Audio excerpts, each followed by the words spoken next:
you're choosing this program as well. It's not just them choosing you.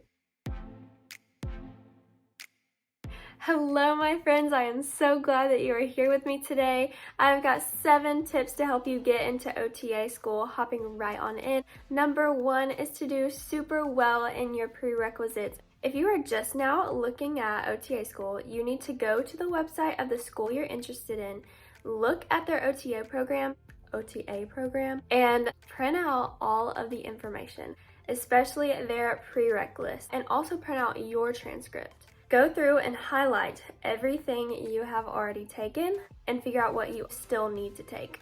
Once you do that, I suggest meeting with an advisor so you can map out your plan to get into the OTA program. And here's a bonus tip. If you have taken the majority of your prereqs, then I would assess your grades that you have already gotten. If you have a low one, say a C, possibly even a B, depends on the class, then I suggest to retake it if you have time. That will just improve your possibility of getting into the OTA program. And before we move on to number 2, I would just like to say, send this to a friend. If you have someone that is interested in OTA, this could be beneficial for them.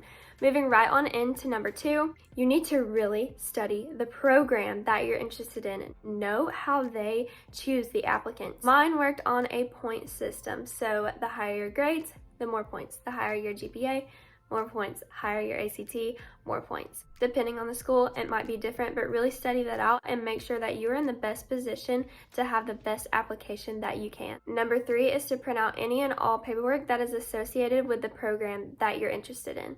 Read all the information, read about all the classes, keep it all in a folder or a binder. Stay organized. It will help you all the way to the end. Like this video for me if you're getting value, and we are moving right on into number 4. Number 4 is so important. Bring it on in. If at all possible, meet with the program director. I did this, and it's so great because you get that FaceTime with whoever you are meeting with. They'll remember you from then on because you took the time out of your day, out of your week to come and to meet, to tour the place, to learn about the program.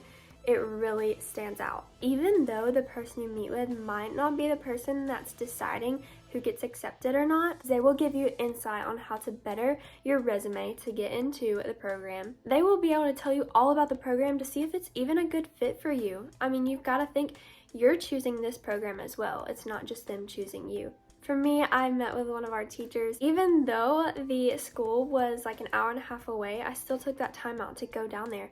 And on the first day of class, she ended up taking my picture in front of the building, and we rode up the elevator together, and she was like, "Didn't you come and meet me in the fall?" And I was like, "Yes." And that was just great to have that connection already. We are moving right on into number 5, but first let me know down below how far away is the school that you're interested in from where you live. Number 5 is go observe OT practitioners.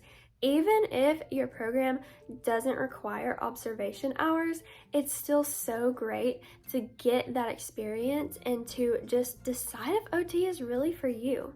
And I would suggest going to one place that is adults and one place that is pediatrics at minimum. But try to go to as many places as you can because you get more time, more experience, and you see more and you get to talk to more people and make more connections. If you are not required observation hours, I suggest still observing, volunteering somewhere so that you're getting time with people and honing your therapeutic use of self. I've got a video coming soon all about observation hours, what to do, what to take, what to wear, all of that. Subscribe if you want to see that so you don't miss it.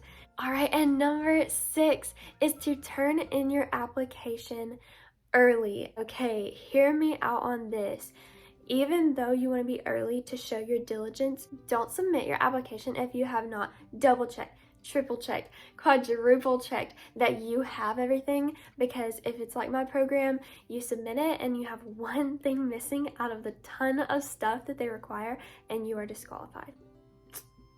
We don't want that. We want the best chance that we can get, and we don't want to get disqualified just because you're missing a transcript or a CPR certification or anything like that. Give yourself the best chance and just be organized. Make sure you've got everything. turn it in on time, if not early, because it just shows that you are ready and you want that spot in school.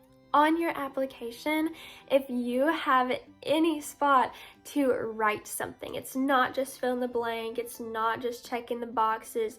If you write anything, make sure to show your personality. Sell yourself just like you would on a resume.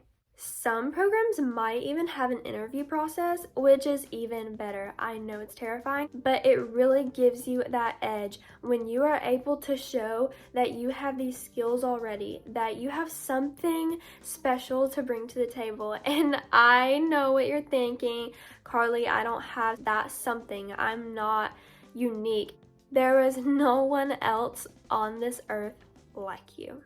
Talk about your creativity. If you're good at social media, photography, you have great experience with kids, you are passionate about adults, you are super good with technology, you do virtual reality, you are a cook, you volunteer a lot.